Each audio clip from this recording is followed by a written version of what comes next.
Hey, what's up, y'all? Jason McMaster here, and you're listening to Talking About Rock.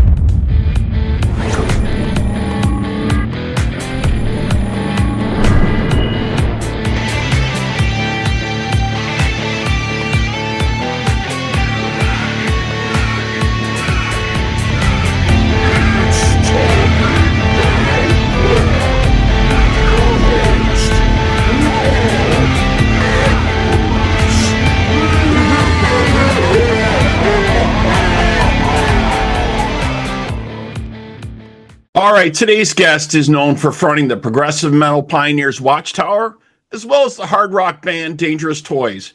His current project, Night Terror, with guitarist Jack Frost, has released their debut EP, Return of the Witches. Joining us now, let's welcome Jason McMaster. Jason, how are you, man? Yeah, I'm good. Thanks for having me, man. Yeah, definitely. So tell us a little bit about this latest project here you got going on, Night Terror. Some very cool stuff. Thank you. I appreciate that. Thanks for having me. I have been running into Jack Frost, whether seeing him play live with Sabotage many years ago to doing festivals, you know, if the Toys are playing and he's playing with Aldo Nova or sitting in with someone. Jack's a busy guy. So I've been running into him for years, if not going to see him play, if not sharing a stage together somewhere.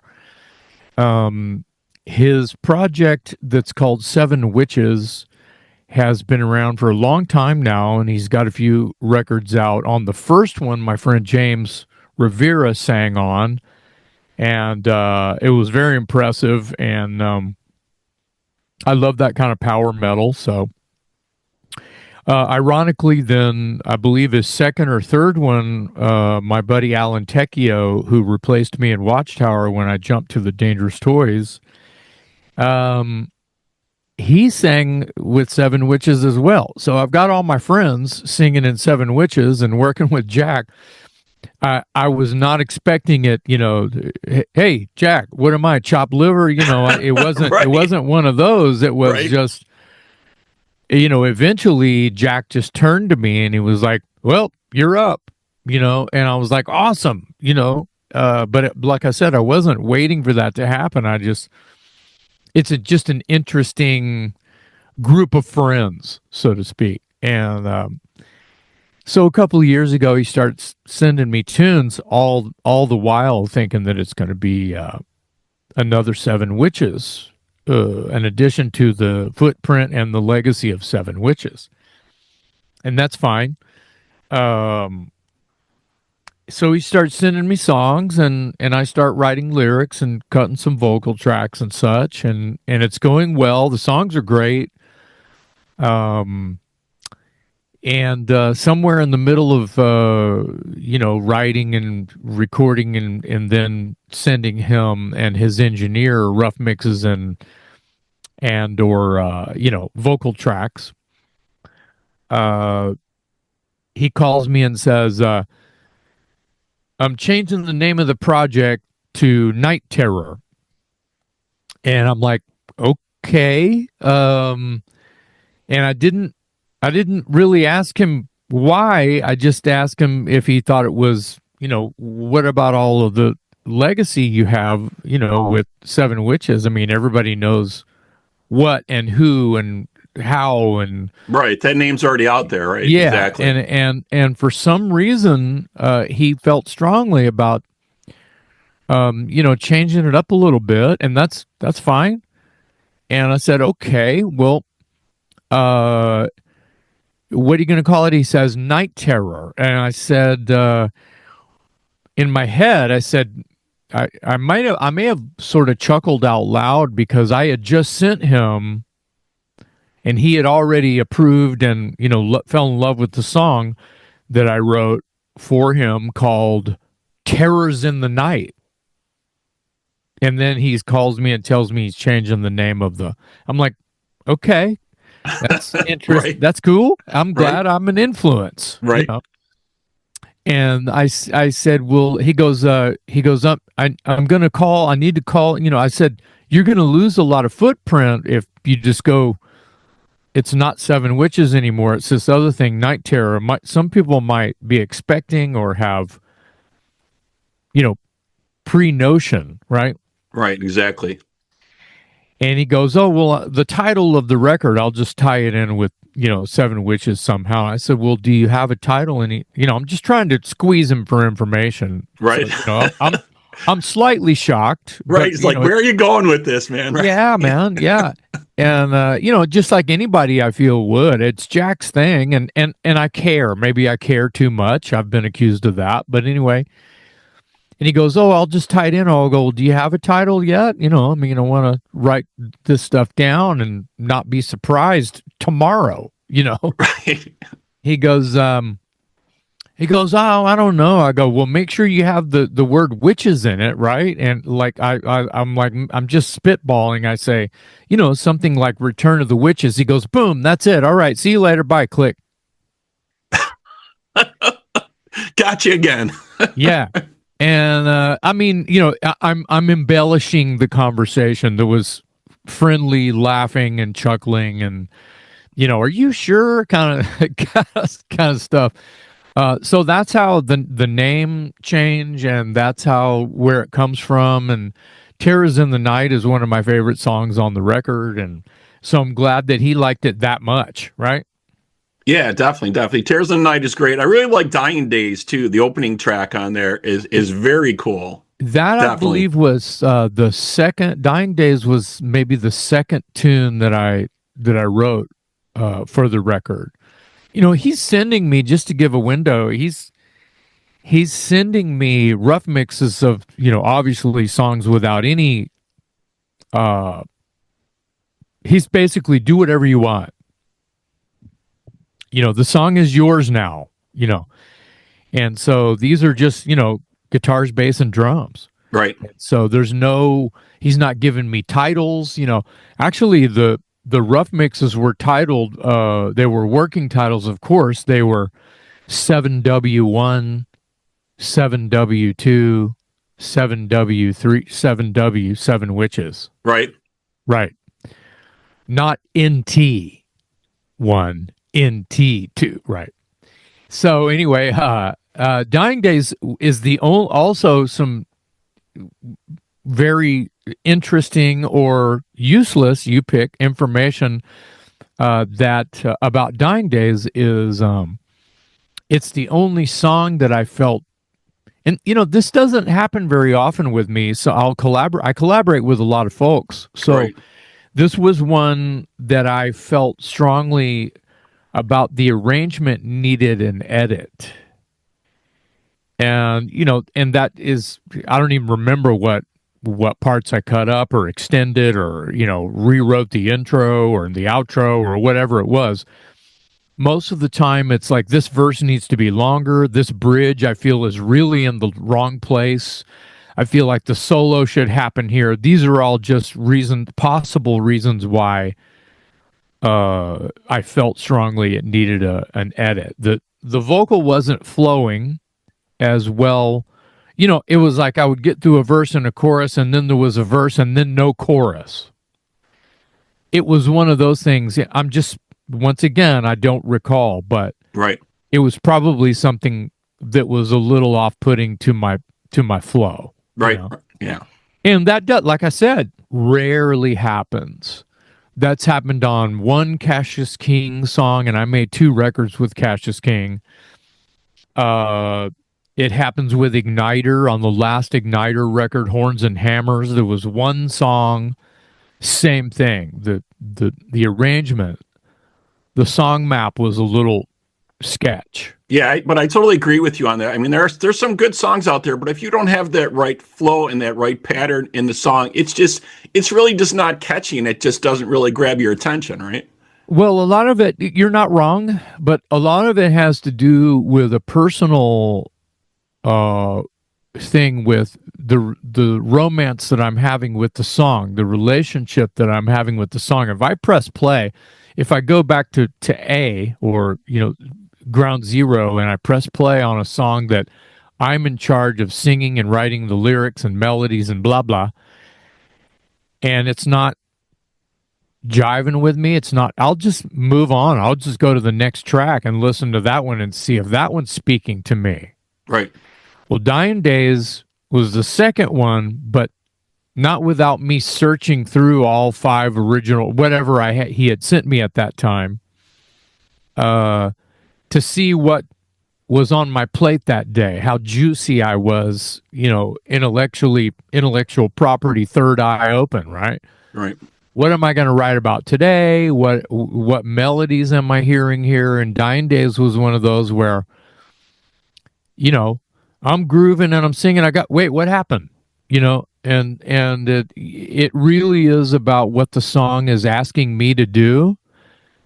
But then if it's asking me to do that, and then all of a sudden somewhere, Jack or whoever did the original arrangement decided to just jump to something that felt out of order, as far as, like I said, as far as my palette and the colors I was using to paint the picture, Yeah, well, definitely did a great job on here. Really like the tracks on here for sure.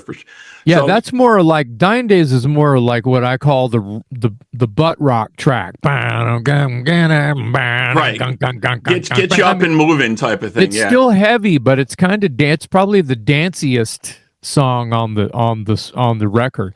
And I'm not saying that. I mean, it's a heavy metal track, but you know what I mean. It's got that straight tempo, Yeah, definitely a very cool tune. Very cool tune. Well, you talked about it a little bit at the beginning here. We wanted to go through a little bit of your history here. So obviously in 82, you joined Watchtower. You guys released the debut album, Energetic Disassembly. Then you joined Dangerous Toys, which was originally called, I guess, Onyx back in the day. With a female singer, correct. Ironically, Igniter had a female singer before me too, so there's a trend, I guess, going on there.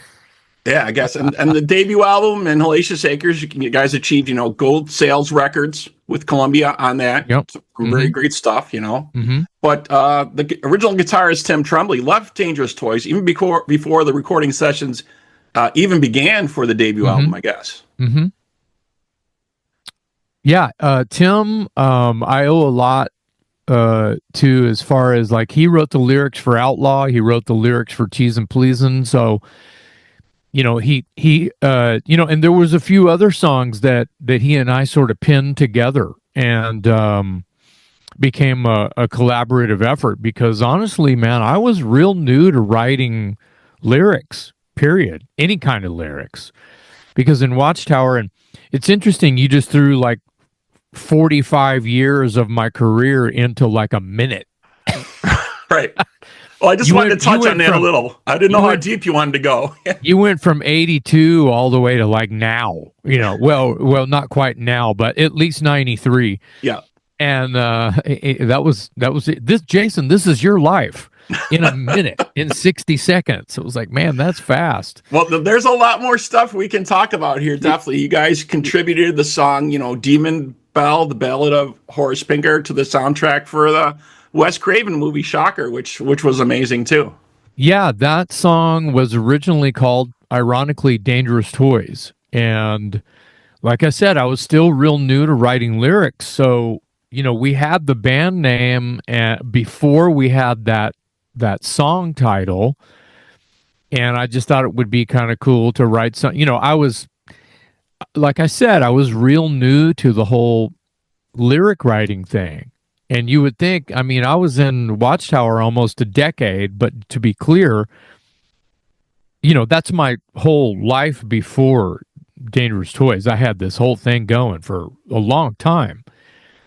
And it wasn't quite a decade. It was like 8 years. But the point is that, Billy and Doug, and then Ron and Doug in the Watchtower camp, they wrote all the lyrics. Now I wrote all the melody lines, and that's a big deal because they're not telling me how to sing the words they're giving me to sing, right? So there's that, and I feel like I was innovative for that, especially in Watchtower, because it's not a rock and roll band. It's the furthest thing from a rock and roll band. So very intricate, very progressive, a lot of mathematic type, a lot of time changes, a lot of craziness. So interesting jumping to the Toys where it's like, man, I've got to jump back down to a 4/4 boogie shuffle, AC/DC, Foghat, Aerosmith type of a vibe here now. Right. And I have to write lyrics. Right. So what I really liked about that sort of change, and it shocked a lot of people. What they're not realizing is what was going on in my head, and that is like, I have a chance to become a songwriter. So that at the time was kind of a big deal, but I wasn't walking around telling people that's the reason I jumped ship, because it wasn't. And it was hard for me to leave Watchtower. It wasn't like hey, I'm going to go do this. Screw you guys. It wasn't. Right. No, it was terrible. And I felt guilt. And right. You'd built this thing with them for so long, and now you're kind of saying, okay, I'm moving on now. Well, and there was this chance, and things had seemingly slowed down. It was like there was a calm before the storm, and my storm was starting to happen across the street, if you will, right? And I had to figure something out, and the realization of like, wow, this could be a good sort of, when you think about a big picture, this could be really good. And so I took a chance, and I was afraid, and I think everyone realized later on that it kind of worked out for me a little bit. Oh yeah. Yeah, and definitely. And I learned a lot, man. I just learned a lot. Not saying that I didn't, and I don't owe so much to the Watchtower guys, because, dude, I cut my teeth as a singer. I learned how to be a front man. I learned how to book shows and DIY the whole thing. And I had been in the studio a few times already with those. I wasn't I would consider myself still green at that time, the time that I was switching hats. Right. But I wasn't as green as my cohorts. Yeah, that time definitely helped you lay your foundation, it seems, for sure. See, yeah, that's a great way to say it. I had some notches in my belt. I didn't know it all, and I definitely knew I didn't know it all because I hated my lyrics. So it took me a while to figure out, I wrote Scared, and that's not even, I don't really this sounds like ridiculous, and people might say, wait, what? I don't even really, I don't think the lyrics to Scared it's by far not my best work. But that's what people know us by. And shout out to Tim Tremblay, he wrote Teasin' Pleasin', and that's probably still the bigger song. I don't know, arguably Scared and Teasin' Pleasin' are probably neck and neck as far as what people like about the Toys. Yeah, they got the most airplay, right? And you got the MTV, videos for that stuff, and that really got that out there at the time for sure. And everybody has a different favorite. There's a lot of people love Queen of the Nile, and that's probably some of my best work, I have to say. Yeah, that was probably the first song. That one and Bones in the Gutter are probably the best lyrics, the lyrics that I'm most proud of, I should say, on the first Toys record. Yeah, definitely some great stuff. And you guys just recently released Demolition on December 12th, a collection of unreleased demos from the Toys, which was really cool to see. Yeah, it's kind of been what people are saying about it, mostly positive, which is fantastic. I'll speak for myself. I didn't expect a whole lot. I mean, these songs are rejects. They're demos, and they were rejected by the label between the years, I should say, of like late 91 up to like 1994.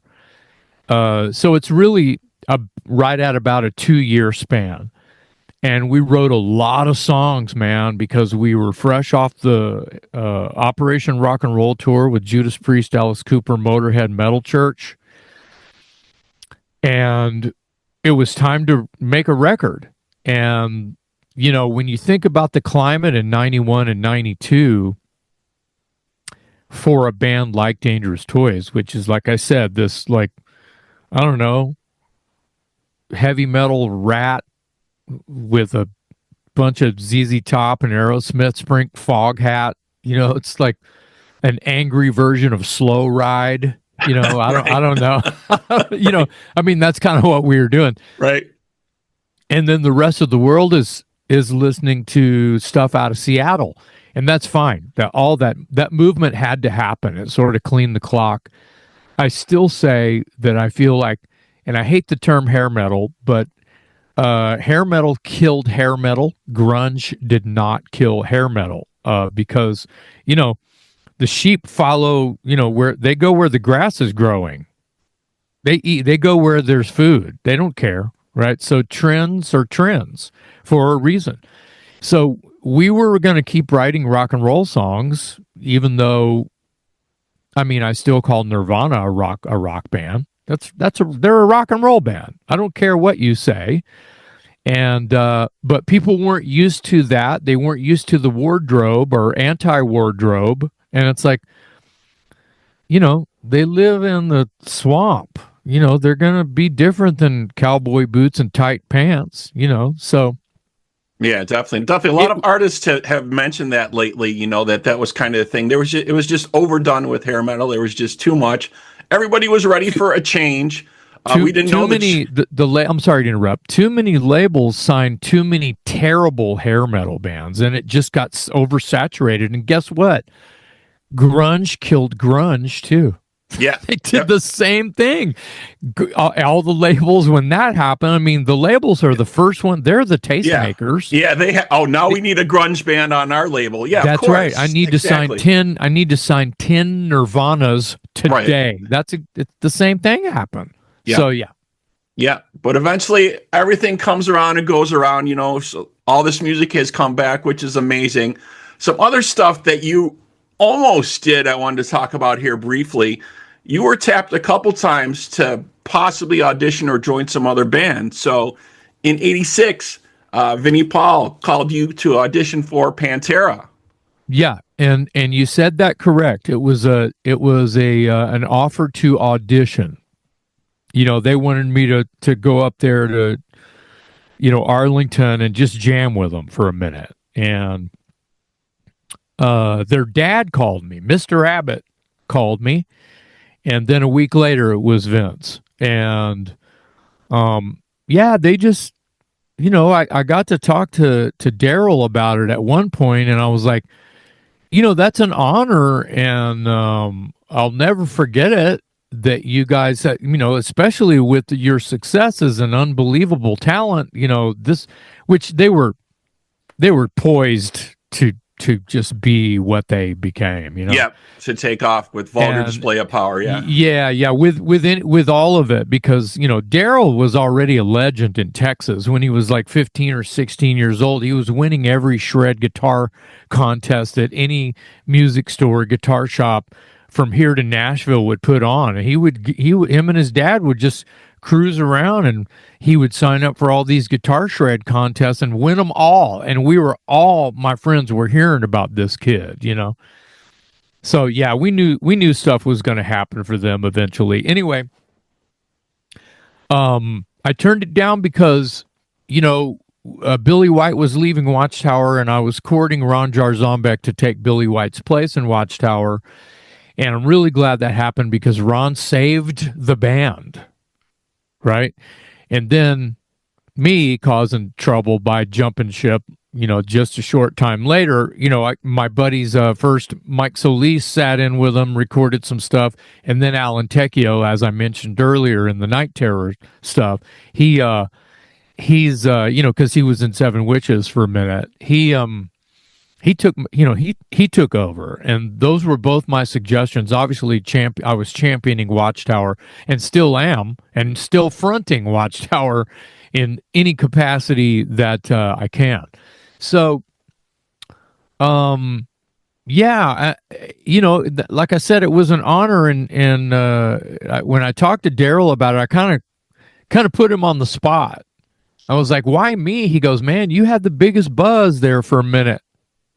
And I was like, fair. Okay, fair enough. And he would have been talking about Watchtower. Right. And we had just gone, or we were about to go to California with Billy and play his last two shows in the Bay Area. And it was right around that time, September, October of 1986 is, I think, when that happened. Yeah, yeah. And not only that one, you also received another call to possibly audition for Skid Row from Dave Snake Sobo to do that. Yeah, ditto, almost the same thing. And I think that was around 93 or 94. It might have been in 94, like midnight, summer 94, spring 94, something like that.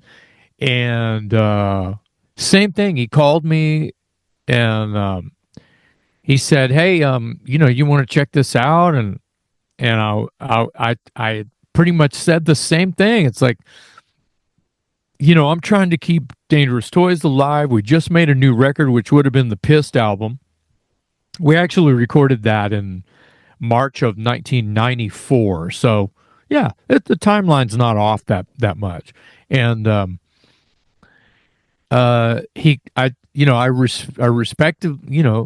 respectably declined, and a week later he called me to say, "Are you sure?" Which bless his heart, and I mean, that made me feel, that the fact that I got called twice after, I'm so very honored to even be considered for even just an audition, but I have to decline because, and this sounds smart, dumb, like I got big balls, something, you take it or leave it, you figure it out on your own. I want to sing my own songs. Right. You know what I mean? Like we talked about it a little bit. I had just moved some things around so I could write songs, right, and sing my own songs. Right. You don't want to be just fronting someone's band anymore at this point. Yeah. And I don't mind that. I mean, shit, I've become that guy. You know what I mean? I've become the guy, the Band-Aid, the replacement guy. It's happened quite a few times. But the point is, I got my own songs to sing. Right. Unfortunately, the guys in Skid Row, man, they've gone through so many ups and downs with singers. It's just like I'm so pulling for them, really, to bring it back together in whatever capacity. You know what I mean? Because I think I talked to Rachel a while back on the show, and Dave. They're both been doing great stuff, and I just really hope something comes together for them in some way, shape, or form. No, they're great. They're a fantastic band. Those guys write kick-ass songs. I will talk great things about them all day long, and they still have respect. And you can't say that for a lot of people in the business that have kind of made some mistakes and said some things. And I'm not talking about Sebastian either. I'm saying that, people have kind of burnt bridges, and in their case, they're the ones that are going to say, Sebastian, it's not in my court, right? But those guys are pretty cool-headed about the whole thing and standing ground, and I respect that. And I see Sebastian's points as well, but I don't have to be in a band with those guys. I wasn't there to see how it all, the reasons why that reunion has not happened yet, and apparently will not. Yeah, so. Well, it was just heartbreaking too when they got Eric Gonwall in there, and then that didn't work out either. It's just. But anyways, yes, let's hope things move forward for them. Yeah, definitely. And I don't know how they're. I mean, other than Lizzie Hale, who's just a incredible vocalist. I don't know how they're going to get someone as good as Eric and Lizzie. Yeah, I mean, Lizzie just because knocked it out of the park. That was just killer when that happened, right? both. Nobody saw that. Well, I'm sure inside the Skid Row camp they Oh had yeah. this plan, but Oh yeah. nobody knew that was coming. And when that hit, that was like amazing, you know. Yeah. Oh yeah. Oh yeah. Well, it reminds me of when Axl filled in for Brian with AC/DC. No one Exactly. they thought that was a bad idea because man, you don't fuck with AC/DC fans. Right. Right. You know what I mean? And then what, Axel? Give me my money back. I don't want this ticket. I'm not going to go see that. And then everyone sees the iPhone footage from the shows, and Axel is killing it. Right. Yep. Yep. That was another amazing thing. Definitely. Yeah. Yeah. So I mean, rock and roll is so great and so powerful and brings everybody together. But man, be careful with your, the pen is not mightier than the sword. Apparently, YouTube is. Right. Yeah. Exactly. Exactly. Yeah, So, man. another thing I want to chat with you about. So you received a phone call, which you definitely you went on board with finally at this time, 2005. Mike Portnoy from Dream Theater called you to be a vocalist for a tribute for a Canadian for the Canadian rock band Rush. They were doing a tribute show for that, and I believe you joined them for that. Yeah, that was you got the date, you got that right. That was in Chicago at the Vic Theater, and what it was an all day drum clinic.